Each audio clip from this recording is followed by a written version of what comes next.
Insurance पे बात करने के लिए आज मेरे साथ मौजूद हैं हमारे एक्सपर्ट मिस्टर नीरज वर्मा जी।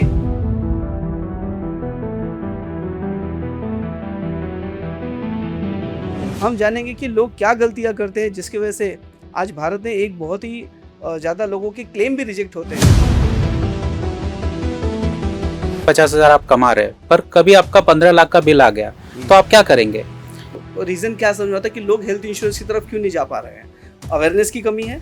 इंश्योरेंस का प्रीमियम पे करना उनको महंगा लगता है। तो सिर्फ ये बात करेंगे तो प्रायोरिटी का फ़र्क है। आपकी प्रायोरिटी है, प्रीमियम महंगा नहीं, प्रायोरिटी है। लोग पॉलिसी बिना समझे लेते हैं, उसका ही नतीजा है कि बाद में चलकर उनको पता चलता है कि ये ट्रीटमेंट तो कवर ही नहीं था। क्या मतलब हमें पॉलिसी लेते समय सारी चीज़ें खुल के बतानी चाहिए? यस, बिल्कुल।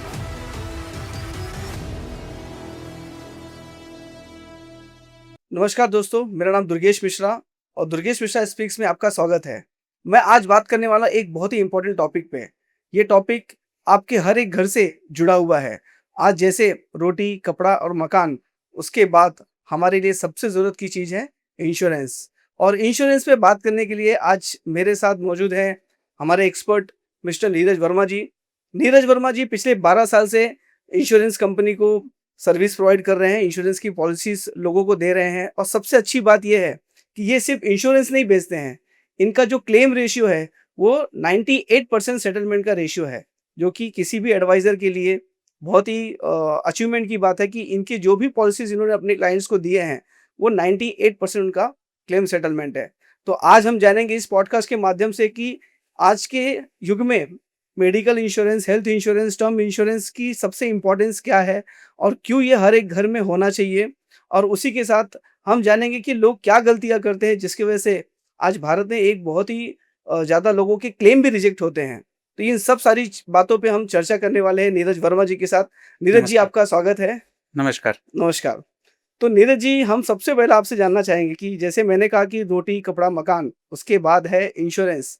तो आप इसे किस एंगल से देखते हैं और हमारे व्यूअर्स को आप क्या समझाना चाहते हैं इंश्योरेंस को लेके? एक्चुअली आज के डेट में इंश्योरेंस जो है लग्जरी नहीं है, एक सर्वाइवल टूल है। समझिए आपका अगर कोई एक हॉस्पिटलाइजेशन, एक अगर कोई इलनेस या कोई एक बीमारी आ जाए, हाँ। तो वो आपकी सालों का जो सेविंग है उसको ख़त्म कर सकता है। तो आप ओके।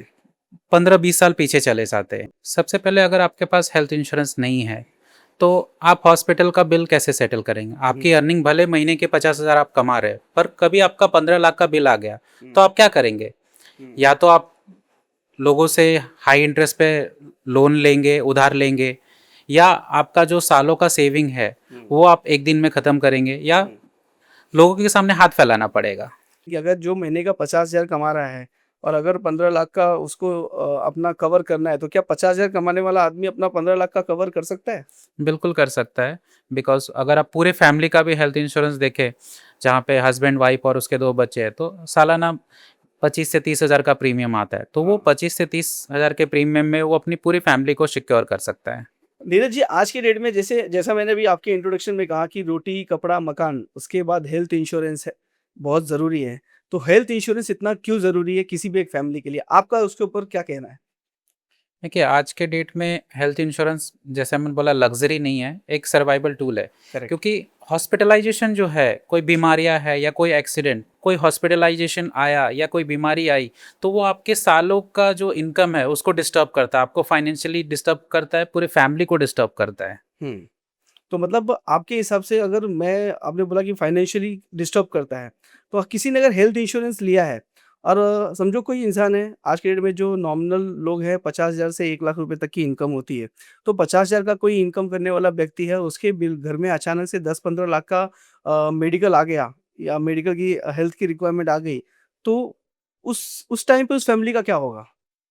2 चीज़ें, अगर उसने हेल्थ इंश्योरेंस लिया है हाँ। तो फैमिली तो जैसा सर्वाइव कर रही है, पूरा जो हॉस्पिटलाइजेशन का बिल है हुँ। वो इंश्योरेंस कंपनी कवर करेगी। हुँ। तो स्मूथली जैसा चल रहा है वैसा चलेगा, कुछ डिस्टर्ब नहीं होगा, अच्छा ट्रीटमेंट मिलेगा, एंड वो नॉर्मल लाइफस्टाइल कैरी ऑन कर सकता है। बट अगर यहाँ पे उसने हेल्थ इंश्योरेंस नहीं लिया है तो क्या होगा? वो 30,000 रुपये प्रीमियम भले बचा लेगा साल का, बट जो अगर क्लेम आया 15 लाख, यानी उसको जेब से भरना पड़ेगा ही। उसके लिए वो क्या करेगा? अपनी सालों की जो जमा पूंजी है उसको तोड़ेगा, या तो लोन लेगा महंगी दरों पर अचानक से, या तो फिर आपके रिलेटिव परिवारजनों के सामने हाथ फैलाइए। तो ये सिचुएशन से हमको इंश्योरेंस बचाता है। लेकिन आप इतने लोगों से मिलते हैं, आपको क्या लगता है लोग हेल्थ इंश्योरेंस अभी भी हमारे भारत में बहुत ही कम लोगों ने हेल्थ इंश्योरेंस लिया हुआ है। तो आपको उसका सबसे बड़ा रीज़न क्या समझ में आता है कि लोग हेल्थ इंश्योरेंस की तरफ क्यों नहीं जा पा रहे हैं? अवेयरनेस की कमी है?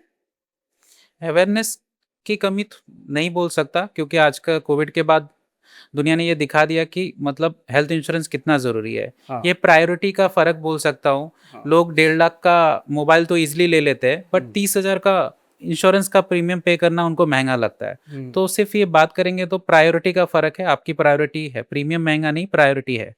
करेक्ट मतलब आपका ये कहना है कि लोग क्या बोलते हैं आजकल तो वो एक मतलब आता है ना कि किडनी बेच के मोबाइल ले लिया, यस, लेकिन 30,000 रुपए का हेल्थ इंश्योरेंस अगर किसी को लेना है तो उसके तो बारे उसके में लिए वो 30 बहुत बार सोचते सोचेगा। हैं। यस, ट्रू, हमारा हेल्थ इंश्योरेंस की प्रायोरिटी सबसे ऊपर होनी चाहिए, आपका ये कहना है? यस बिल्कुल, क्योंकि अगर हेल्थ है तो आप तो कल कुछ भी खरीद सकते हैं। आपने अभी कोविड का बात किया, तो कोविड के पहले इंश्योरेंस, हेल्थ इंश्योरेंस और कोविड के बाद के हेल्थ इंश्योरेंस में क्या फ़र्क आया है? कोविड के पहले आप देखोगे तो जो हॉस्पिटल कॉस्ट था, हुँ, वो आज के डेट में ऑलमोस्ट 2 से 3 गुना बढ़ गया है। हुँ, इंडिया में अगर हम बात करें, जो हेल्थ केयर में इन्फ्लेशन है, हुँ, वो नॉर्मली 12 से 15% के बीच में है। हुँ, बट आफ्टर कोविड वो ड्रास्टिकली चेंज हुआ है, 2 से 3 गुना कॉस्ट हो गया। यानी पहले एक नॉर्मल डेंगू के इलाज में जो 30-40 हज़ार में हो जाता था, हुँ। आज आप देखोगे तो हॉस्पिटल में डेंगू के ट्रीटमेंट में भी 1.5 से 2 लाख का बिल आ जाता है। सही है, करेक्ट है। तो ये कोविड के बाद जो हेल्थ इंश्योरेंस हमारा है, मैंने देखा है कि जो ग्राफ बढ़ा हुआ है लोगों का हेल्थ इंश्योरेंस लेने का, वो कोविड के बाद बहुत ज़्यादा बढ़ा हुआ है। अभी एक इसमें फैक्टर आता है सर कि कई बार हम लोग पॉलिसी जब लेते हैं, तो हमें जानकारी नहीं होती है और जब हम एडमिट हो जाते हैं, एडमिट होने के बाद हमें पता चलता है कि हमारे पॉलिसी में ये नहीं है, वो नहीं है, तो फिर आप ये रूम नहीं ले सकते, वो रूम नहीं ले सकते हैं। और बहुत सारा रिजेक्शन आ जाता है, तो इसके पीछे सबसे बड़ा कारण क्या है और इससे कैसे हम निकल सकते हैं? नॉर्मली क्या होता है, पॉलिसी लेने के टाइम पे लोग सिर्फ प्रीमियम देखते हैं हुँ, कि कम प्रीमियम, सस्ता प्रीमियम का पॉलिसी चाहिए। हुँ, लोग पॉलिसी बिना समझे लेते हैं। हुँ, उसका ही नतीजा है कि बाद में चलकर उनको पता चलता है कि ये ट्रीटमेंट तो कवर ही नहीं था, हुँ, रूम के खर्चे में ये लिमिट था, मुझे हुँ, इतना ही अलाउ था। हुँ, सो पॉलिसी लेना ज़रूरी नहीं है, पॉलिसी समझ कर लेना ज़रूरी है, हुँ, ताकि जब कल उसकी ज़रूरत पड़े तो उसका एक्चुअल बेनिफिट आपको मिले। हुँ। तो ये समझ अगर किसी एक नॉर्मल इंसान को लेना है, तो वो समझ वो कहाँ से ले सकता है? पॉलिसी लेना है, तो उसके लिए सही वे क्या होता है? ऑनलाइन जाना चाहिए या एग्रीगेटर या किसी एडवाइज़र से बात करनी चाहिए?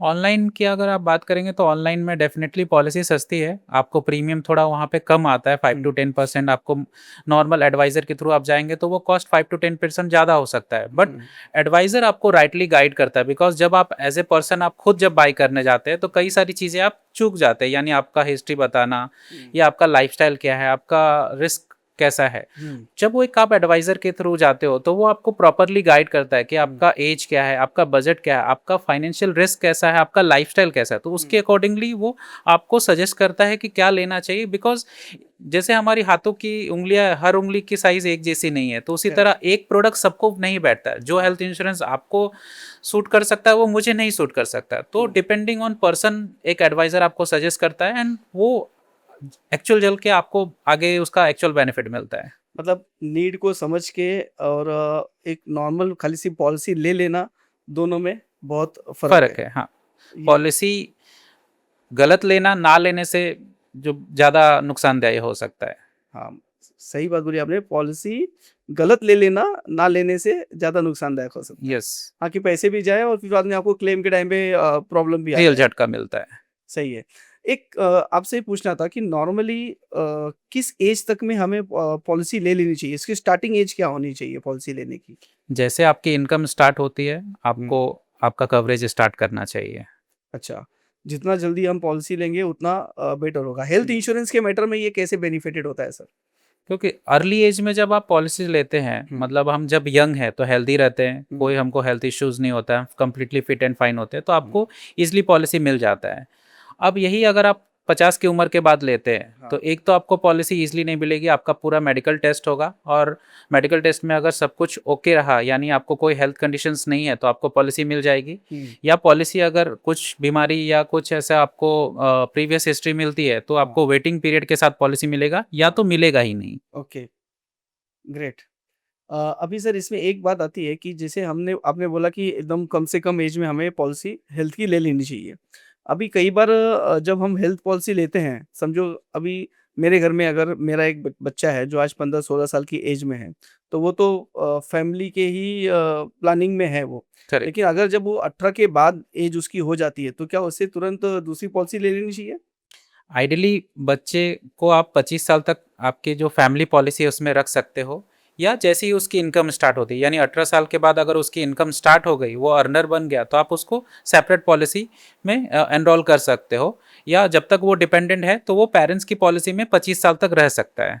अच्छा, मतलब आपका ये कहना है कि 25 साल तक पेरेंट्स की पॉलिसी में वो डिपेंडेंट रह सकता है। Yes, as a dependent child आप बच्चे को कवर कर सकते हो। हाँ। और मान लीजिए 18 साल के बाद 20 साल से अगर उसकी इनकम चालू हो जाती है तो आइडियली सजेस्टेबल है कि उसको एक सेपरेट पॉलिसी देनी चाहिए। नीरज जी, आपने कहा कि 25 साल की एज में खुद की पॉलिसी ले लेनी चाहिए। नॉर्मली आज के टाइम में 25 साल की एज में तो बच्चे काम पे लग जाते हैं, जो भी एक पर्सन होता है एक कहीं कॉर्पोरेट जॉब में लग जाता है, तो वहाँ तो उसकी ऑलरेडी एक पॉलिसी कंपनी की तरफ से कवर हो जाता है।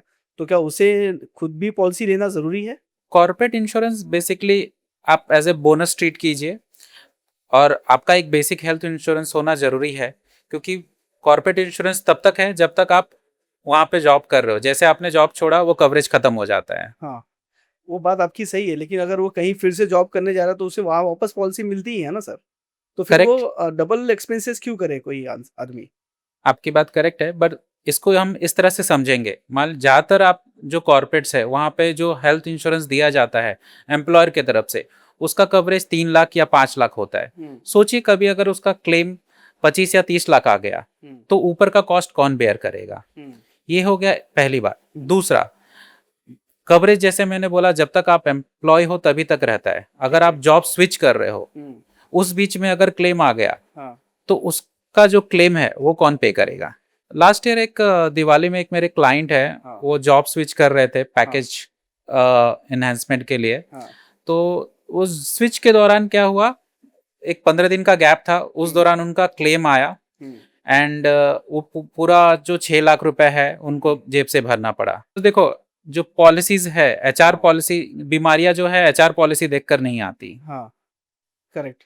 और एक चीज़ है कि जैसे हम जब जॉब करते हैं, जॉब तो हमारी एज होती है 60 साल तक की। तो आफ्टर 60 के बाद भी क्या ये कॉर्पोरेट के जो हमारे हेल्थ इंश्योरेंस होते हैं वो हमें आगे भी मिलते हैं उसमें? नहीं, नॉर्मली ज़्यादातर जो है कंपनियां आपको कवरेज तभी तक देती है जब तक आप एम्प्लॉयड होते हैं, यानी 60 साल के बाद आपने जॉब छोड़ा तो वो कवरेज खत्म हो जाता है।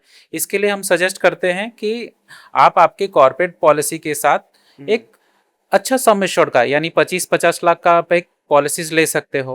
अब आइडियली जो बजट का आपका सवाल था उसमें हम क्या कर सकते हैं कि आप कॉर्पोरेट पॉलिसी आपके पास 3 या 5 लाख की है तो आपका एक बेस पॉलिसी लीजिए और उसमें आप डिडक्टेबल ऑप्शन ले सकते हैं 3 से 5 लाख का। तो उससे क्या होगा, आपका जो सम एश्योर्ड जो है वो आपको हाई कवरेज तो मिल रहा है बट आपको प्रीमियम काफी कम भरना पड़ता है, यानी इसमें प्रीमियम में इंश्योरेंस कंपनी आपको 30 से 40% का डिस्काउंट देती है। अच्छा। और जब आप 60 साल के बाद आपका जैसे आपको जो इंश्योरेंस जो मिला होता है कंपनी की तरफ से उसका कवरेज खत्म हो जाएगा। तो आप क्या कर सकते हैं, इस पॉलिसी के अंदर से वो डिडक्टेबल ऑप्शन हटा सकते हैं। करेक्ट। और उसका सेकंड बेनिफिट ये है कि अगर 60 की उम्र में अगर मैं पॉलिसी लेने जाऊं तो पहली बात तो 60 की उम्र में आप हेल्दी नहीं रहोगे, आपका लाइफस्टाइल चेंज हो गया रहेगा, आपका हेल्थ कंडीशन चेंज हो गया रहेगा, तो हो सकता है उस समय आपको पॉलिसी की सबसे ज्यादा जरूरत हो बट आपको पॉलिसी मिले ही ना। ओके। तो आपने जैसे कहा कि 60 के एज के बाद अगर हमारी रिटायरमेंट आ गई और उसके बाद पता चला कि हमको 61 की एज में कोई बड़ी बीमारी आ गई जिसकी वजह से हमें हॉस्पिटलाइज होना पड़ा, तो उस समय पैसे कहाँ से आएँगे? तो इसलिए बेहतर ऑप्शन ये है कि आप जहाँ भी आप जॉब कर रहे हो उस इंश्योरेंस के साथ में एक दूसरा इंश्योरेंस हमें ले लेना चाहिए side by side. Yes, corporate is always a bonus, आपका बेस इंश्योरेंस होना जरूरी है। और सर ये डिडक्टेबल आपने कहा, ये डिडक्टेबल क्या होता है? एग्ज़ैक्टली डिडक्टेबल क्या है? डिडक्टेबल एक रेगुलर आपकी हेल्थ पॉलिसी जैसा ही है। हाँ। अभी ज़्यादातर लोग बोलते हैं कि हमारे पास ऑफिस की पॉलिसी तो है, सो आपको हाई सम एश्योर्ड की रिक्वायरमेंट होती है, तो वहां पे आप क्या कर सकते हो, एक अच्छी पॉलिसीज आपने ले ली, एक समझिए आपको 25-30 लाख का सम एश्योर्ड ले लिया, और उसमें एक छोटा अमाउंट आप चूज करते हो कि मैं 50,000 या 1 लाख का जो अमाउंट है वो मैं पे करूंगा, यानी जब भी क्लेम आएगा तो 50,000, 1 लाख या 2 लाख या 3 लाख आप बेयर करोगे, उससे ऊपर का अगर क्लेम गया तो इंश्योरेंस कंपनी पे करेगी। तो इससे आपको प्रीमियम में डिस्काउंट मिल जाता है 40-50%, और टेक्निकली वो जो डिडक्टेबल है वो आपको पे नहीं करना पड़ता, क्योंकि उसके लिए ऑलरेडी आपकी बेस पॉलिसी है जो आपको आपके कॉर्पोरेट ने प्रोवाइड किया हुआ है। ओके, मतलब आप हॉस्पिटल में अगर मैं एडमिट हुआ, अगर मेरा बिल 1 लाख रुपए का आया, तो अगर मैंने 50,000 का डिडक्टेबल लिया है, तो पहला 50,000 मुझे नहीं मिलेगा। जो 1 लाख में से 50,000 डिडक्ट होके मुझे नेक्स्ट 50,000 का क्लेम सेटल हो जाएगा। यस, तो वो भी ओके। आप 50,000 या जो 1 लाख आपने डिडक्टेबल लिया, आपने जब आप कॉर्पोरेट पॉल में कवर हो तो आप वहां से क्लेम कर सकते हो, और ऊपर का अमाउंट जो है आपकी पर्सनल पॉलिसी में क्लेम कर सकते हो। ग्रेट। तो ये डिडक्टेबल पॉलिसी क्या सिर्फ़ जो कॉर्पोरेट में जॉब करते हैं उन्हें ही लेना चाहिए, कि और भी लोगों को आप सजेस्ट करते हैं कभी-कभी? हर कोई ले सकता है, इसमें ऐसा कोई रिस्ट्रिक्शन नहीं कि जो कॉर्पोरेट जिनके पास पॉलिसी है वो उनको ही लेना चाहिए। कॉर्पोरेट पॉलिसी है तो उनके लिए विन विन सिचुएशन है, बिकॉज उनके पास ऑलरेडी एक बेस कवर है, तो वो डिडक्टेबल लेकर भी उनको एक तो प्रीमियम में डिस्काउंट मिलता है और उनके जेब से कुछ नहीं जाता है। कई ऐसे बिजनेस ओनर हैं या लोग हैं जिनके पास उनको लगता है कि हेल्थ इंश्योरेंस की जरूरत नहीं है, बट कवरेज लेना वो समझते हैं कि हाँ लेना चाहिए, बट ज्यादा प्रीमियम नहीं पे करना चाहते हैं, तो उस कंडीशन में वो एक डिडक्टेबल ले सकते हैं, क्योंकि कई लोग बोलते हैं मेरे पास 50,000, 1 लाख तो हमेशा रेडी रखता हूँ, तो उतना कॉस्ट में बेयर कर सकता हूँ। ओके। तो वो डिडक्टेबल लेकर उनको कम प्रीमियम आता है, तो 8-10 साल में उनकी सेविंग भी अच्छी हो जाती है और उनको कवरेज भी बड़ा मिल जाता है। तो क्या ये डिडक्टेबल पॉलिसी लेने में प्रीमियम की सेविंग ज़्यादा हो जाती है? यस, अराउंड आपको 40 से 50% का सेविंग हो जाता है। 40 टू 50% का? यस। Okay, great. अभी आपने कहा कि इंश्योरेंस के लिए हमें जैसे कोई जॉब स्विच कर रहा है, तो क्या वो थोड़ा भी हमें उसका एक्सटेंडेड पीरियड नहीं मिलता है जॉब छोड़ने के बाद, कि अगर समझो आज मैंने जॉब छोड़ा, तो क्या आज ही मेरी वहाँ से पॉलिसी बंद हो जाती है? यस, बिकॉज जैसे आप जॉब छोड़ते हैं तो उसके पहले ही हमें एचआर का मेल आ जाता है हुँ, कि इनका रेजिग्नेशन डेट ये है, हुँ। तो सेम डे वो पर्सन डिलीट हो जाता है। अगर वो नेक्स्ट डे भी क्लेम करने को जाता है तो उसको हॉस्पिटलाइजेशन का कोई क्लेम बेनिफिट नहीं मिलेगा। ओके। तो नीरज जी, हम मुझे एक जानना है कि हम लोग कब से कॉर्पोरेट इंश्योरेंस की बात कर रहे हैं, तो कॉर्पोरेट इंश्योरेंस में मतलब ग्रुप इंश्योरेंस आई थिंक। तो ग्रुप इंश्योरेंस जब भी कोई कंपनी अपने एम्प्लॉइज़ के लिए लेती है, तो उस कंपनी को क्या-क्या बातें ध्यान रखनी चाहिए ग्रुप इंश्योरेंस लेते समय? जो का ध्यान रखना है जब आप हेल्थ इंश्योरेंस ले रहे हैं अपने एम्प्लॉय के लिए, यानी ग्रुप मेडिक्लेम ले रहे हैं, कई सारे चैनल है जहाँ पे आपको प्रीमियम डेफिनेटली बहुत कम मिल सकता है, बट एक्चुअल जब क्लेम आता है तो वहाँ पे पता चलता है कि एम्प्लॉय को के लिए रूम रेंट का कैपिंग है, ये हाँ। बीमारी कवर नहीं होती या डिजीज़ के ऊपर लिमिट है, तो वहाँ पे जो एम्प्लॉय है उसका एक्सपीरियंस खराब होता है। और सेकंड ये है कि आप जिस एडवाइज़र से ले रहे हो, बिकॉज क्लेम्स आने के टाइम पर paper work, documentation, hospital coordination ये भी काफ़ी इंपॉर्टेंट होता है। तो वहाँ पे एक एडवाइज़र का सपोर्ट ज़रूरी होता है, हुँ, ताकि वो आपको गाइड करे कि कौन सा हॉस्पिटल में आप जा सकते हैं, आपके नियर बाय कौन सा हॉस्पिटल है, हुँ, डॉक्यूमेंटेशन के लिए गाइड करता है, हॉस्पिटल से क्लेम के लिए फॉलोअप करते हैं, और हुँ। मान लीजिए अगर कोई रियम्बर्समेंट क्लेम है तो वहाँ पे हमारी टीम कंप्लीटली असिस्ट करती है, डॉक्यूमेंट पिकअप से लेके स्क्रूटनिंग करके कैसे क्लेम को प्रॉपरली प्रोसेस करना है, हुँ, तो वो हम गाइड करते हैं। जो ओके। कि आपको ऑनलाइन, अगर आप सिर्फ कम इंश्योरेंस अगर ऑनलाइन बाय कर रहे हैं तो आपको नहीं, वो ऑप्शंस नहीं मिलता है, मतलब पर्सनल असिस्टेंस नहीं मिलता है। तो मतलब आपका ये कहना है कि ग्रुप इंश्योरेंस को सबसे ज़्यादा ये ध्यान देना चाहिए कि अगर आप अपने एम्प्लॉयी के लिए इंश्योरेंस ले रहे हैं, तो उस समय आप किसी एडवाइज़र से इंश्योरेंस लीजिए, जहाँ पे वो आपको बाकी सारी चीज़ों में हेल्प कर सके। हाँ, नहीं तो क्या होता है, आप ज़्यादातर मैं कॉर्पोरेट्स में आज जहाँ जाता हूँ तो मैं देखता हूँ कि एचआर जो है क्लेम के कामों में बिजी है, मतलब एम्प्लॉय क्या करते हैं, लाके डॉक्यूमेंट्स एचआर को दे देते हैं, एचआर फॉर्म भर रहा है, हुँ, क्लेम असिस्ट कर रहा है, कुरियर कर रहा है। तो मैं इन कॉर्पोरेट्स को ये बोलना चाहूँगा, एचआर का जो रोल है वो इन चीज़ों से हट जाता है। एचआर हुँ, का रोल सिर्फ एचआर से रिलेटेड होना चाहिए, ना कि ये क्लेम से। तो वो हुँ, चीज़, एक जब आप एक प्रॉपर एडवाइजर के थ्रू जाते हो तो वो काम आपका बच जाता है, यानी एचआर जो है वो प्रोडक्टिविटी पे ध्यान दे सकता है, और हुँ। जो क्लेम रिलेटेड जो सर्विसेज है वो एक आपको एडवाइजर प्रॉपरली सर्विस करके दे सकता है। करेक्ट। बहुत ही ज़्यादा ऑनलाइन पॉलिसी का चलन चल गया है, लेकिन इसमें क्लेम बहुत रिजेक्ट होते हैं। ये क्लेम रिजेक्ट होने का सबसे बड़ा रीज़न क्या समझ में आता है आपको? ऑनलाइन में जब आप पॉलिसी बाय करते हैं तो वहाँ पे फॉर्म कौन भरता है? हम खुद भरते हैं। यस, मेन रीज़न ये, जब आप खुद फॉर्म भरते हैं तो कई सारे मिस्टेक आप कर जाते हैं, मतलब अच्छा। एज ए एडवाइज़र हमको मालूम है कौन सा जो लाइफस्टाइल क्वेश्चन हमको पूछना है या क्या चीज़ें मेंशन करनी है, हाँ, तो बीइंग ए लेमैन जब हम खुद बाई करते हैं तो बहुत सारी चीज़ें इग्नोर कर देती हैं हाँ। और उसका ही रिजल्ट आता है क्लेम के टाइम पे। नॉन डिस्क्लोजर की वजह से क्लेम रिजेक्ट हो जाता है। ओके, मतलब आपके हिसाब से क्लेम रिजेक्ट होने का सबसे बड़ा रीज़न है कि नॉन डिस्क्लोज़र? यस। ओके। तो क्या मतलब हमें पॉलिसी लेते समय सारी चीज़ें खुल के बतानी चाहिए? यस, बिल्कुल, बिकॉज़ अगर एक छोटी-सी चीज़ भी अगर आपने छुपाई, तो कल को जाकर आपका पूरा क्लेम रिजेक्ट हो सकता है, पॉलिसी भी कैंसल हो सकती है।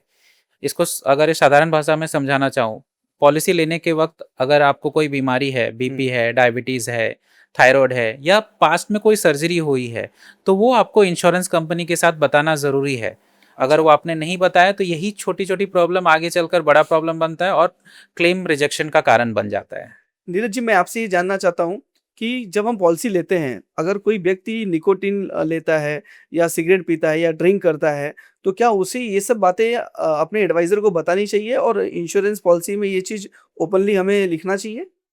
देखिए, अगर आप स्मोकिंग कर रहे हैं, तो ये आपका लाइफ़स्टाइल है और इसको मेंशन करना ज़रूरी है बिकॉज़ उससे रिलेटेड रिस्क आपके फ्यूचर में आ सकता है, हेल्थ कंडीशंस आ सकते हैं। तो इंश्योरेंस कंपनी को जब भी आप पॉलिसी ले रहे हैं, तो आपका लाइफ़स्टाइल मेंशन करना होता है कि अगर आप स्मोकिंग करते हैं या ड्रिंकिंग करते हैं या किसी एडवेंचरस स्पोर्ट्स में आप अगर इन्वॉल्व हैं, तो ये डिक्लेरेशन देना ज़रूरी होता है।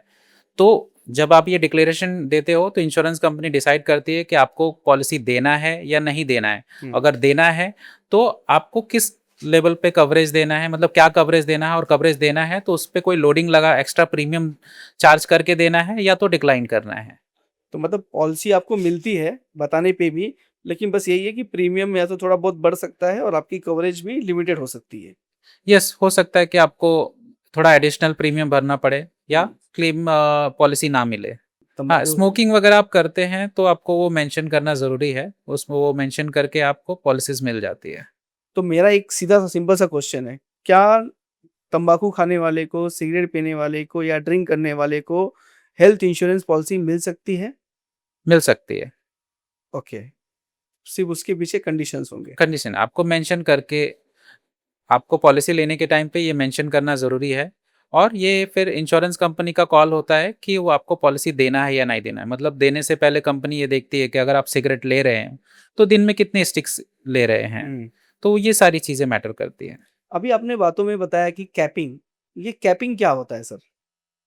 Capping in the health sense insurance में? कैपिंग इन द सेंस आप कोई ट्रीटमेंट जब हॉस्पिटल में लेने जा रहे हैं, मान लीजिए जॉइंट रिप्लेसमेंट का ट्रीटमेंट है, तो आपको लगता है मेरे पास 10 लाख की पॉलिसी है, मेरा 7 लाख का खर्चा आया, तो हो सकता है मुझे पूरा बिल मिलना चाहिए। बट ऐसा नहीं होता, कुछ कंपनी जो है उसमें आपको treatment wise, surgery wise capping रखती है, यानी जॉइंट रिप्लेसमेंट है, तो सिर्फ़ आपको 3.5 लाख ही देंगे। तो ये फ़र्क होता है कि ट्रीटमेंट टू ट्रीटमेंट आपको कैटरेक्ट के लिए 70,000 ही मिलेगा, जॉइंट हुँ, ट्रीटमेंट के लिए आपको सिर्फ़ 3.5 लाख का खर्चा मिलेगा, हुँ। तो ये कैपिंग होता है। ओके। तो क्या किसी भी इंसान के लिए हेल्थ इंश्योरेंस सिर्फ़ ले लेना काफ़ी होता है?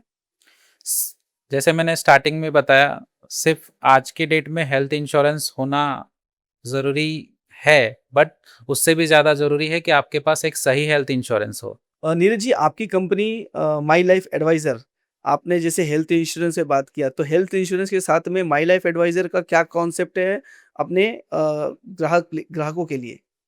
कॉन्सेप्ट सिंपल है, मार्केट में सिर्फ़ प्रोडक्ट बिक रहा है, पर कोई सॉल्यूशन के ऊपर बात नहीं कर रहा है। तो हमारा विज़न है कि हम लोगों को सॉल्यूशन बेस जो है वो इंश्योरेंस दें, ना कि कोई प्रोडक्ट सजेस्ट करें। ओके, तो मतलब प्रोडक्ट के साथ में सॉल्यूशंस, जैसे हमने बताया कि एक सही प्रोडक्ट देना और क्लेम के सेटलमेंट्स पे सबसे ज़्यादा ध्यान देना। यस, बिकॉज़ हर किसी की नीड अलग है, हर किसी का बजट अलग है और हर किसी का रिस्क अलग है। तो हाँ, एक ही प्रोडक्ट सबको नहीं फिट हो सकता है। Correct. So solution problem solving के ऊपर हमको ध्यान देना है। तो नीरज जी, आप हेल्थ इंश्योरेंस जब किसी को देते हैं, तो आप कौन-कौन सी चीज़ों का कौन-कौन सी बातों का सबसे ज़्यादा ध्यान रखते हैं? कई सारी चीज़ें हमको देखनी होती है। एक तो है उसका ऐज क्या है, हुँ, फैमिली साइज क्या है, उसका बजट क्या है, उसका लाइफस्टाइल क्या है और उसका इनकम क्या है। तो ये सारी चीज़ें ध्यान रखनी पड़ती है। और डिपेंडिंग, ये प्रोडक्ट, एक प्रोडक्ट सबको नहीं जाता है, तो पर्सन टू पर्सन ये नीड, हम उसको, उसकी जो नीड है उसके हिसाब से हम उसको सजेस्ट करते हैं। आपने बताया एज, तो हेल्थ इंश्योरेंस में कोई एज का कैपिंग है कि इतने एज तक ही खाली मिल सकता है? अगर कोई, मैं एग्ज़ाम्पल देता हूँ कि अगर किसी का एज 65 का है या 70 का है, तो क्या उसे हेल्थ इंश्योरेंस मिल सकता है? आज किसी भी एज में आपको पॉलिसी मिल जाती है। आईआरडीए ने, अब जो पहले कैपिंग था कि हाँ। 65 तक ही आप पॉलिसी ले सकते थे, 65 एज के बाद आपको पॉलिसी नहीं मिलती थी, तो वो कंडीशंस अभी नहीं है। आज आप अगर 90 साल के भी हो तो भी आप पॉलिसी ले सकते हो। आप किसी भी एज में आप पॉलिसी ले सकते हैं। सिर्फ इम्पॉर्टेंट क्या है कि आप जिस एज में ले रहे हो उस समय आपका हेल्थ कंडीशंस क्या है। तो कंपनी डिसाइड करती है। यंग एज में पॉलिसी लेना इजी होता है बिकॉज उस समय आप हेल्दी होते हैं, कोई आपको हेल्थ कंडीशन नहीं होता है। जब आप 90 साल के होते हैं तो उस समय कई सारी बीमारियां हो सकती है, तो ये कंपनी का कॉल होता है कि आपको वो पॉलिसीज देंगी या नहीं देंगी। और प्रीमियम का फर्क होता है। यंग एज में आपको प्रीमियम कम आता है, 90 के एज में आप जाओगे तो लाख, 1.25 लाख भी प्रीमियम आ सकता है। आजकल सिर्फ टीवी में बहुत सारा ऐड आता है कि ये बाज़ार, वो बाज़ार और वहाँ से पॉलिसी ले लो। उसमें बहुत सारा टर्म इंश्योरेंस का बात आता है। ये टर्म इंश्योरेंस कितना ज़रूरी है और टर्म इंश्योरेंस किस तरीके से काम करता है हेल्थ इंश्योरेंस के साथ में? टर्म इंश्योरेंस का कॉन्सेप्ट सिंपल है। अगर कल मैं नहीं रहा तो मेरी फैमिली फाइनेंशियली सर्वाइव करनी चाहिए। अब तो इसके ऊपर मेम बन गया है या जोक बन गया है कि लोग इंश्योरेंस एडवाइज़र जो होता है वो डरा-डरा के लोगों को उसकी पॉलिसी बेचता है और बोलता है कि कल मैं नहीं रहा। अरे आज का ठिकाना नहीं, कल की बात करते हैं। तो इस पे आपका क्या कहना है? आप किसी एक फैमिली से मिलिए जिनके फैमिली में अगर उनके हस्बैंड की डेथ हो जाए और उसके बाद अगर उनके 2 बच्चे हैं, वाइफ है, तो उनका फाइनेंशियल कंडीशन आप कभी सोचिए। से ये डर नहीं है, ये प्रोटेक्शन की बात है। आप घर पे ताला तभी भी लगाते हो जब चोरी नहीं भी होती है। तो आप ताले वाले कंपनी को ये तो नहीं बोलते हो कि मैंने 10 साल तक ताला लगाया तो वो ताला का जो पैसा है वो रिटर्न करो। ये बेनिफिट की बात नहीं है, ये प्रोटेक्शन की। जिस तरह आज आप जिंदा हो, अपने परिवार को प्यार करते हो कि उनका सब देखभाल करते हो, जो लाइफस्टाइल आप फॉलो करते हो, जो अच्छे स्कूल में भेजना चाहते हो, उनका अच्छे से शादी करना चाहते हो, अपने स्पाउस का टेक केयर करना चाहते हो आफ्टर रिटायरमेंट भी, तो आप ये चाहो, अगर आपके नहीं रहने पे आप चाहोगे कि वो आपकी फैमिली रास्ते पे आ जाए। तो जो आप लाइफस्टाइल आज मैनेज कर रहे हैं वो कल भी बरकरार रहे, इसके लिए इंश्योरेंस लेना जरूरी है। बोलते हैं ना कि ऐसा पड़ा कि इंश्योरेंस वाला है तो तू भागो उसके पास से। तो आप ऐसे लोगों के लिए क्या बोलना चाहोगे? क्योंकि इंश्योरेंस ऐसा चीज़ है जो आपको जब रिक्वायरमेंट होती है तब नहीं मिलता। ये हमारा प्रोफेशन ऐसा है जहाँ पर हम लोगों को अप्रोच करते हैं, उनको सामने से पूछते हैं, उनके पास जाते हैं कि आप इंश्योरेंस ले लीजिए। बट वही लोग को अगर जिस दिन ज़रूरत होगी, अगर आप एक बार बीमार पड़ गए या अगर एक्सीडेंट हो गया, तब आप शायद से मेरे पास आओगे तो मैं आपको इंश्योरेंस नहीं दे पाऊंगा। तो इंश्योरेंस चीज़ ऐसी है जो आपको ज़रूरत होने से पहले लेना है, ताकि ज़रूरत आने के बाद आपको उसका कवरेज या बेनिफिट मिल सके। लोग इंश्योरेंस को प्रायोरिटी नहीं लेते, मतलब उनके लिए लगता है सबसे लास्ट प्रायोरिटी होती है।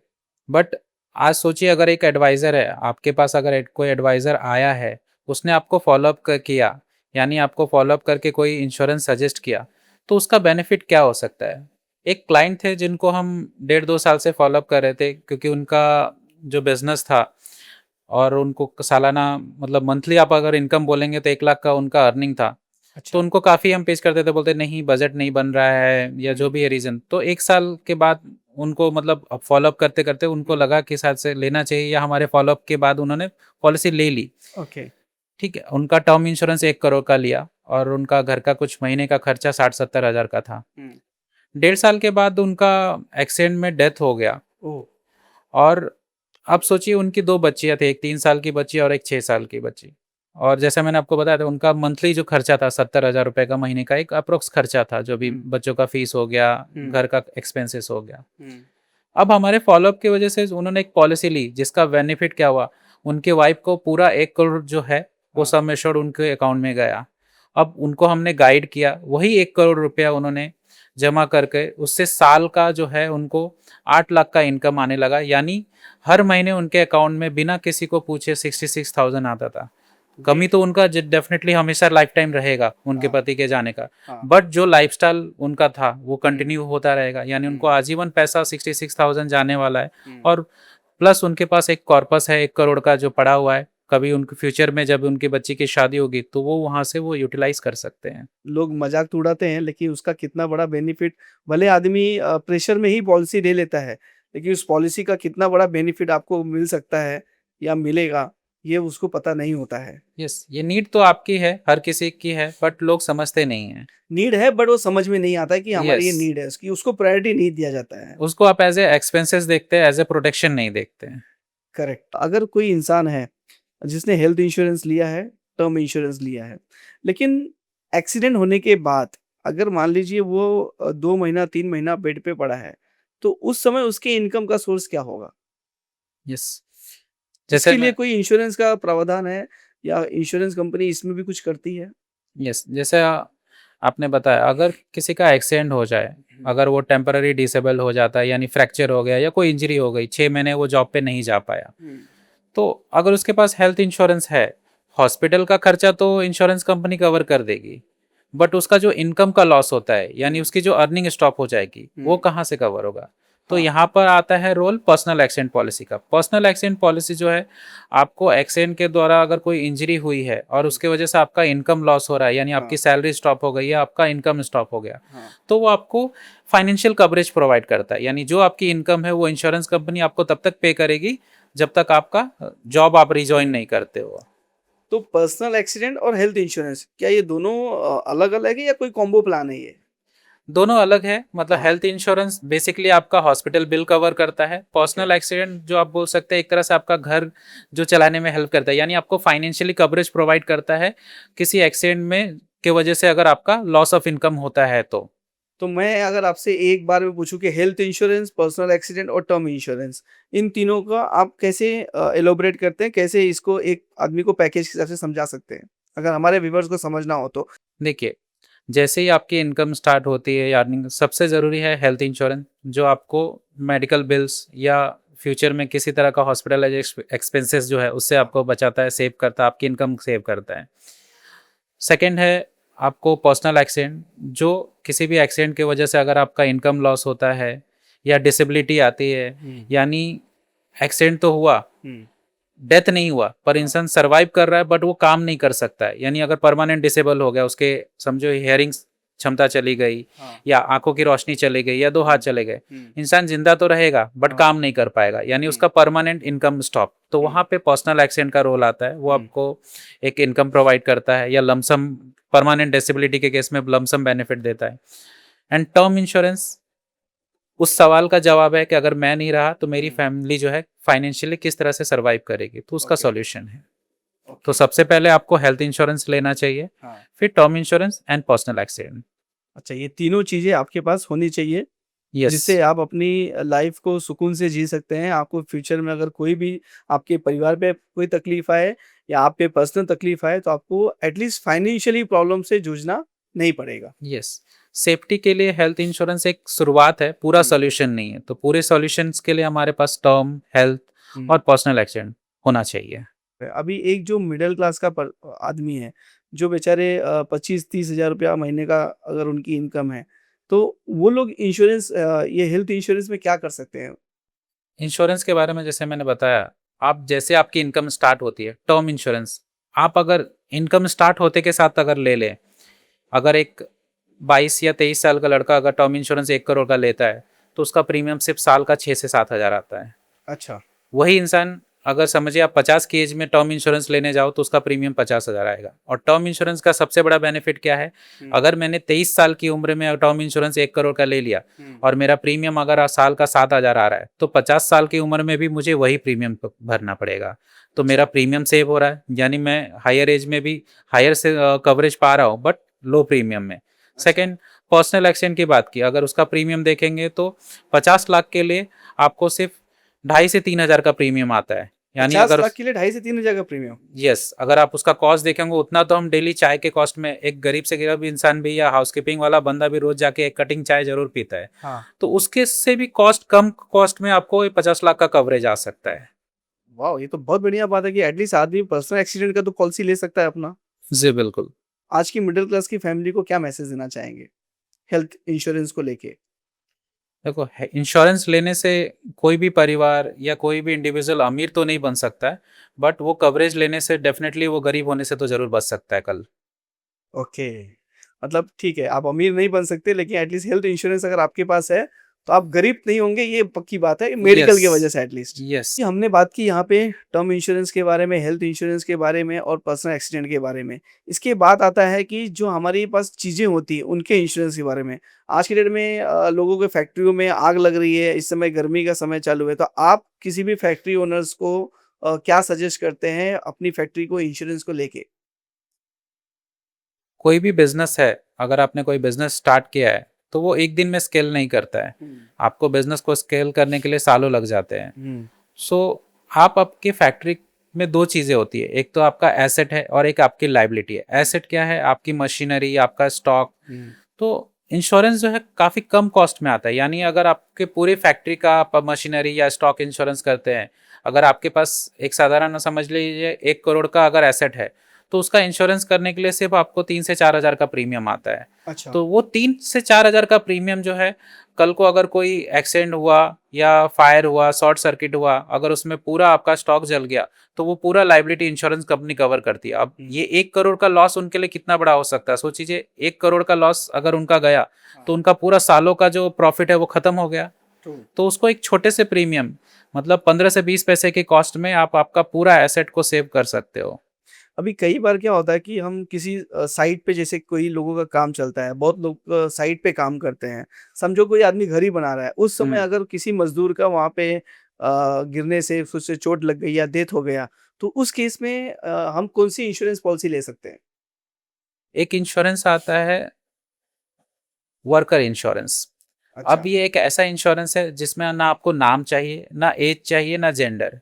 ओके। आप अगर कॉन्ट्रैक्टर हैं, आपका कॉन्ट्रैक्ट बेस पे काम चल रहा है, वहाँ पे अगर साइट पे किसी का एक्सीडेंट हो गया या डेथ हो गया, तो उसकी लाइबिलिटी किसकी है? कॉन्ट्रैक्टर की। करेक्ट। उसका एक तो काम स्टॉप होगा, हुँ, प्लस उसको जो भी लाइबिलिटी है उसके ऊपर आएगी। हुँ, सो इस लाइबिलिटी को आप इजीली ट्रांसफर कर सकते हो इस हाँ, वर्कमैन इंश्योरेंस में, जहाँ पे आपको पर पर्सन हार्डली 300 से 400 का प्रीमियम आता है सालाना, जिसमें उसका ओके, डेथ, एक्सीडेंट सब कुछ कवर होता है। ओके। और इसके लिए आपको कोई ज़्यादा डिटेल्स नहीं देनी होती है, सिर्फ कितने लोग काम कर रहे हैं, हुँ, उसका क्या काम है, हुँ। और वो कॉन्ट्रैक्ट आपका कितने दिन तक चलने वाला है। जी, तो मतलब अगर जैसे बहुत सारी चीज़ें आज की बिल्डिंगें बन रही है या कहीं पे मेट्रो स्टेशन बन रहा है, तो बहुत सारे इसमें प्राइवेट कॉन्ट्रैक्टर्स भी होते हैं। तो आप ये सजेस्ट करते हैं कि उन्हें वर्कमैन इंश्योरेंस लेना ही चाहिए, अगर नहीं लिया तो क्या प्रॉब्लम आ सकती है? अगर नहीं लिया है, सबसे पहले तो अब ये कंप्लायंस है, कई जगह पे ये कंपलसरी होता है कि आपको लेबर इंश्योरेंस, वर्कमैन इंश्योरेंस लेना ज़रूरी होता है। हाँ। बिकॉज़ साइट पे अगर एक्सीडेंट हो गया तो डेफिनिटली वो टेम्परेरी वो साइट स्टॉप हो जाता है, मतलब हुँ, काम डिस्टर्ब होता है। हुँ, या डेथ हुआ तो उसकी लायबिलिटी, उसकी फैमिली जो लायबिलिटी है, लीगल जो केस करेगी, आप कॉन्ट्रैक्टर के ऊपर करेगी, तो उसका हाँ। पूरा कॉस्ट जेब से बेयर हो करना पड़ेगा। तो एक डेथ के पीछे अगर मान लीजिए अगर कोई डेथ हुआ, आपको 5 से 10 लाख कंपनी को देना पड़ा, तो वो हुँ, कॉस्ट काफ़ी मतलब बड़ा हो सकता है। तो करेक्ट। उसको आप रिस्क को ट्रांसफर कर सकते हैं, यानी आप एक छोटा सा इंश्योरेंस ले लीजिए जिसमें वो काम के दौरान अगर आपके किसी वर्कर को कोई इंजरी हुई हुँ, या उसका एक्सीडेंट हुआ, तो हुँ। वो सारा एक्सपेंसेस इंश्योरेंस कंपनी कवर करती है। और एक्सीडेंट की वजह से अगर वो 2-3 महीना नहीं आ पाया, तो उसका वेजेस कंपनसेशन भी इंश्योरेंस कंपनी पे करती है। मतलब अगर आपको कंप्लायंस से बचना है और अपने जेब से पैसे नहीं खर्चा करना है, तो आप वर्कमैन इंश्योरेंस कर लो। यस। और वो भी बहुत कम कॉस्ट पे, बिकॉज जैसे मैंने बोला 300 से 400 साल के प्रीमियम में। तो अगर 300 आप से 400 साल का साल प्रीमियम। का प्रीमियम, तो उससे ओके। ज़्यादा तो आप उस जो वर्कर है उसको चाय पानी के लिए आप दे देते हो। और मतलब कोई भी वर्कर जॉब काम करे वहाँ पे, ऐसा कोई वर्कर का डिटेल देना कंपल्सरी नहीं होता है। कोई नाम नहीं चाहिए, कोई एज नहीं, सिर्फ काउंट देना होता है कि कितने वर्कर्स हैं। और बिकॉज क्या होता है, कॉन्ट्रैक्ट में लोग, वर्कर रोज चेंज होते हैं। हम्म। सो इंश्योरेंस कंपनी जो कंप्लीट काउंट आपने दिया हुआ है, जितने लोगों का काउंट दिया है, उसको कवर करती है। नीरज जी, कई बार हम लोग अपने पॉलिसीज में देखते हैं नो क्लेम बोनस। ये नो क्लेम बोनस का बेनिफिट क्या है और क्या होता है ये पॉलिसी में no claim bonus? No claim bonus आपका जो पॉलिसी है उसको 5 लाख की पॉलिसी को 50 लाख बना सकता है। यानी आपके पास हेल्थ इंश्योरेंस है, आप क्लेम नहीं कर रहे हो, तो आपकी 5 लाख की पॉलिसी कुछ सालों में 50 लाख तक पहुंच सकती है। तो आप अच्छा। प्रीमियम तो पे करोगे 5 लाख के हिसाब से, पर आपका कवरेज जो हो जाएगा 50 लाख का। तो जो लोगों को लगता है कि अरे हाँ। मेरा क्लेम तो नहीं आ रहा है, हाँ। मेरे पैसे वेस्ट हो रहे हैं, तो वेस्ट नहीं हो रहा है। जब आप क्लेम नहीं करते हो तो इंश्योरेंस कंपनी आपको बोनस देती है, यानी आपको एडिशनल सम एश्योर्ड देती है, जिसके लिए आपको कोई चार्ज नहीं करती है। अच्छा, मतलब ये जो कॉन्सेप्ट माइंड माइंड में लोगों के चलता है कि यार मेरा तो पैसा पूरा वेस्ट हो गया, मैंने पूरे साल कोई क्लेम नहीं लिया, तो वो 5 साल के बाद उसे एक अच्छा खासा इंश्योरेंस वो वही सम जो हमें मिलता है नो क्लेम बोनस हमारा सम एश्योर्ड बढ़ जाता है, लेकिन यस, कॉस्टिंग वही रहती है। यस, आप 50 लाख का सम एश्योर्ड हो गया, हुँ। बट इंश्योरेंस कंपनी तो आपको प्रीमियम 5 लाख के हिसाब से ही चार्ज कर रही है। तो आप सोचिए, एक तरह से आप क्लेम नहीं कर रहे हैं तो आपको 45 लाख का जो कवरेज मिला हुआ वो फ्री है। नीरज जी हम लोग जो पॉलिसी लेते हैं, तो पॉलिसी समझो अगर किसी ने 5 साल 6 साल पहले अगर पॉलिसी ली है, तो क्या पॉलिसी को समय-समय पे अपग्रेड करना ज़रूरी होता है? यस, बिल्कुल जरूरी है। आज आप फोन जो यूज कर रहे हैं, हाँ। वो आप क्या अभी भी जिंजर 2.3 यूज कर रहे हैं? नहीं। सो फोन हम क्यों अपडेट करते हैं? क्योंकि जो नया जो फीचर्स आते हैं या जो नई टेक्नोलॉजी आती है वो अपग्रेड होती है, और आप आउटडेटेड फ़ोन यूज़ करेंगे तो आपको कई सारे बेनिफिट नहीं मिल पाएंगे। करेक्ट। सेम हेल्थ इंश्योरेंस के अंदर भी है। आज से 10 साल कट कीजिए। आज से 10 साल पहले जो हॉस्पिटल का ट्रीटमेंट का कॉस्ट था, अभी वो चेंज हो चुका है। इंश्योरेंस कंपनी का भी जो प्लान्स है वो डे बाई डे चेंज होते रहता है नीड के हिसाब से। पुराने पॉलिसी में कई सारी चीज़ें कवर जो था वो नहीं था, मतलब रूम रेंट के ऊपर लिमिटेशन था, ट्रीटमेंट कुछ चीज़ें कवर नहीं होती थी, पहले रोबोटिक सर्जरी कवर नहीं होती थी। सो अगर आप पॉलिसी अपग्रेड नहीं करेंगे तो आपके पास कवरेज तो होगा बट आउटडेटेड होगा, यानी कवरेज होगा पर आधा अधूरा। ओके। तो इसलिए समय-समय पे अपग्रेड करना बहुत ज़रूरी है। यस। और नीरज जी मैंने आपसे बात करते हुए एक बात समझी कि इंश्योरेंस में हमने जैसे फैक्ट्री के इंश्योरेंस की बात किया। अभी जैसे कई बार ट्रांसपोर्टेशन में हम लोग करते हैं, अभी ट्रांसपोर्ट में बाय रोड होता है, बाय एयर होता है, बाय ट्रेन होता है। ये तीनों मोड में और बाय शिप भी होता है। यस। तो एक मरीन इंश्योरेंस करके होता है। मरीन इंश्योरेंस क्या होता है सर? मरीन इंश्योरेंस बेसिकली, आप अगर किसी बिजनेस में हैं, आपका जो भी ट्रांसपोर्ट हो रहा है किसी भी मोड से, अगर आपका स्टॉक है या जो भी स्टॉक है, अगर आप किसी भी माध्यम से भेज रहे हैं, एक्सपोर्ट कर रहे हैं या इंपोर्ट कर रहे हैं थ्रू शिप के तो द्वारा या बाय एयर या ट्रक के थ्रू, सोचिए अगर आपका कोई 1 करोड़ का माल आप किसी पार्टी को भेज रहे हो और इन ट्रांजिट उस पूरे वेसल का एक्सीडेंट हो जाए या ट्रक का कोई एक्सीडेंट हो जाए, सो आपका पूरा 1 करोड़ का जो स्टॉक है वो जल के खाक हो गया, यानी पूरा वैल्यू जीरो। अब वो 1 करोड़ का जो लॉस हुआ वो आपका पूरा फाइनेंशियल ईयर में जो आपने कमाया रहेगा उसको पूरा जीरो कर सकता है। करेक्ट है।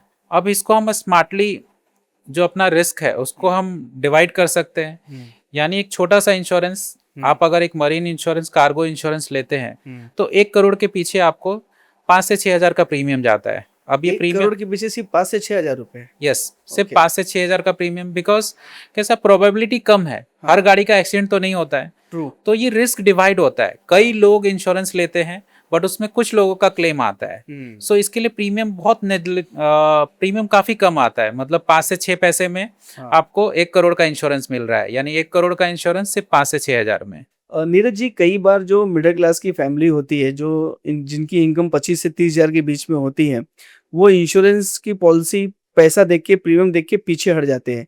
उनके लिए आपको आपका क्या मैसेज है?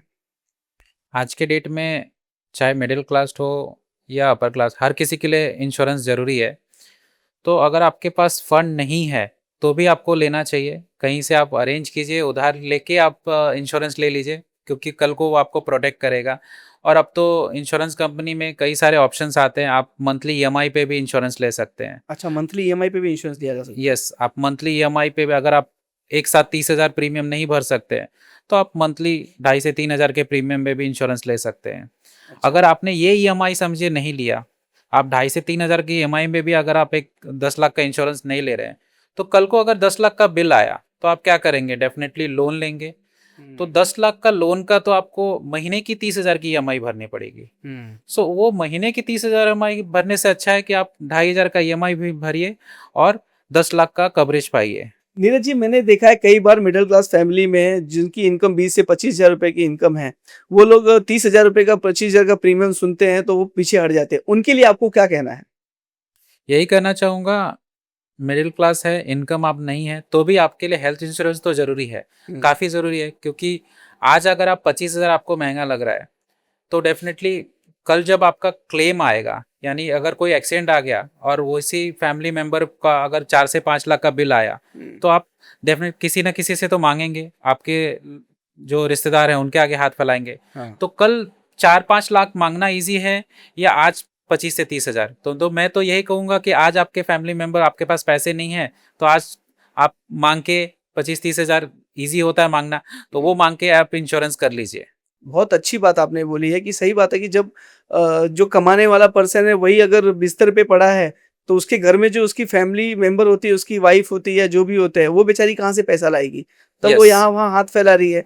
तो बेटर है कि आप किसी से 20-25 हज़ार रुपए ले लो, लेकिन हेल्थ इंश्योरेंस ज़रूर ले लो। यस, क्योंकि 5-10 लाख तो देने से पहले 10 बार कोई सोचेगा। हाँ। 20-25 हज़ार की हेल्प तो फैमिली में कोई भी कर सकता है। अच्छा, एक चीज़ और होती है, कई बार 20-25 हज़ार एक साथ लोगों के पास नहीं होते। वो भर सकते हैं 25-30 हज़ार रुपए का प्रीमियम भर सकते हैं, लेकिन वो एक साथ नहीं होता है उनके पास पैसा। उस केस में वो फैमिली क्या कर सकती है? इसके लिए भी सॉल्यूशन है। आज कई सारे इंश्योरेंस कंपनी है जो आपको मंथली प्रीमियम में इंश्योरेंस प्रोवाइड करते हैं। मंथली? Yes, okay. तो अगर आप 30,000 का प्रीमियम साल का एक साथ नहीं दे सकते हो, तो आप वही चीज़ को आप मंथली ईएमआई में ले सकते हो। महीने के 3 से साढ़े 3 हज़ार के प्रीमियम में आप उसको ईएमआई में ले सकते हो। वाह! ये बहुत अच्छी बात है, ये बहुत अच्छी सुविधा हो जाएगी अगर मिडल क्लास के लिए कि भाई महीने के 2-3 हज़ार भर के आप एटलीस्ट पॉलिसी ले सकते हो। यस। नीरज जी, कोई बंदा है कॉर्पोरेट में जॉब करता है और उसकी जॉब स्विच, तो ये जॉब स्विच करने का जो गैप है, ये कितना डेंजरस होता है हेल्थ इंश्योरेंस पॉलिसी के हिसाब से? काफ़ी बड़ा रिस्क है। देखो, जैसा मैं बोलता हूँ, कॉर्पोरेट पॉलिसी जो है वो आपका बोनस की तरह है, हुँ, एक बेस नहीं है। आपके पास आपकी खुद की पॉलिसी होना बहुत ज़रूरी है। कई बार लोग इग्नोर करते हैं। मान लीजिए हाँ, आप जॉब चेंज कर रहे हो, ठीक है?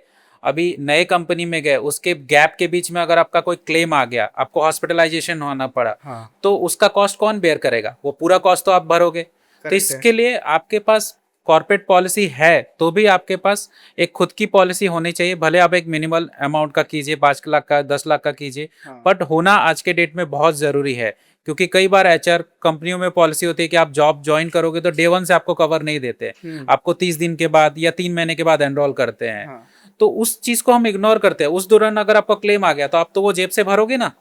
तो उससे करेक्ट। बेहतर है कि आपकी एक बेसिक पॉलिसी लेके रखें, जो आपको आगे चलकर प्रोटेक्ट करेगा ऐसे सब सिचुएशंस में। सही बात है, अभी किसी का जॉब छूटा तो उस समय तो आदमी ये थोड़ी ध्यान रखता है कि यार मेरा हेल्थ इंश्योरेंस चल रहा है कि नहीं चल रहा है। वो तो अपनी ज़िंदगी में जी रहा है, मज़े से कहीं आ रहा है, जा रहा है और उस बीच में अगर कुछ हो गया, तो बहुत बड़ा प्रॉब्लम उसको फेस करना पड़ सकता है। यस, पूरा उसका सेविंग खत्म। और एचआर पॉलिसी भी अलग होती है, हर कंपनी की एचआर पॉलिसी होती है, तो आप एचआर पॉलिसीज देखकर तो बीमारियां आती नहीं है। तो अगर करेक्ट है। बीमारियां होना पड़ा तो आपको वो तो भरना पड़ेगा बिल। तो खुद का होना इंश्योरेंस जरूरी है। तो नीरज जी, ये हाइली रिकमेंड आप कर रहे हो कि आपका ओन पर्सनल पॉलिसी होना बहुत ज़रूरी है। यस, बिल्कुल। कॉर्पोरेट इंश्योरेंस आपका दिवाली बोनस है, और आपका पर्सनल इंश्योरेंस जो है आपका रेगुलर सैलरी जैसा है, जो आपको हमेशा काम आएगा। नीरज जी, हमने ऑनलाइन पॉलिसी की बात की। मुझे एक चीज़ समझना है कि क्लेम के समय ऑनलाइन और ऑफलाइन ये दोनों में क्या डिफरेंस है? अगर आपने पॉलिसी ऑनलाइन बाय की है, तो आप क्या करोगे? आपको टोल फ्री पे कॉल करना पड़ेगा। हुँ। पर आप क्या सोचते हो कि इमरजेंसी में आपको टोल फ्री कॉल करना ईज़ी होता है? नहीं, बिल्कुल नहीं। तो इमरजेंसी में हम क्या करते हैं? हाँ, एक्सपर्ट का नंबर डायल करते हैं, यस, गूगल नहीं करते। करेक्ट। हाँ, नॉर्मली हम लोग जब भी किसी को ब प्रॉब्लम आती है तो हम सबसे पहले अपने तुरंत इंश्योरेंस वाले को फ़ोन लगाते हैं। यस, कोई भी इमरजेंसी हो, कोई भी हो, तो जिस इमरजेंसी में आप हो, तो आप डेफ़िनेटली किसी एक्सपर्ट का नंबर डायल करोगे। आप करेक्ट, गूगल या टोल फ्री नहीं डायल करोगे। ट्रू। ये आपने बहुत ही कम शब्दों में बहुत बड़ी बात बोल दी है। मैं आपसे अगर बोलूँ कि आप हमारे भारत के लोगों को इंश्योरेंस के पर्पज़ से अपने 2 शब्द में अगर आप कुछ मैसेज देना चाहेंगे, तो क्या मैसेज देंगे? मैसेज सिंपल है, इंश्योरेंस लेने से आप अमीर तो नहीं बनेंगे, बट कल आपको ये गरीब होने से बचा सकता है। बहुत बढ़िया नीरज जी, बहुत आपने ये बहुत बढ़िया मैसेज दिया है और बहुत-बहुत धन्यवाद आप हमारे स्टूडियो में आए और आपने पब्लिक को अपने इंश्योरेंस के बारे में ज़्यादा से ज़्यादा जानकारी दी। आशा करता हूँ कि हमारे व्यूअर्स को भी आज के इस पॉडकास्ट से बहुत कुछ सीखने को मिला होगा और आपको माई लाइफ एडवाइज़र को मैं ऐसे ही बेस्ट ऑफ लक बोलूँगा और बोलूँगा कि आप लोगों के लिए काम करते रहिए। जिस तरीके से आपने मुझे स्टार्टिंग में ही बताया कि आपकी कंपनी सिर्फ़ पॉलिसी नहीं बेचती है, वो एश्योर करती है पूरी फैमिली को सेफ्टी के लिए और क्लेम के लिए। बहुत-बहुत धन्यवाद सर।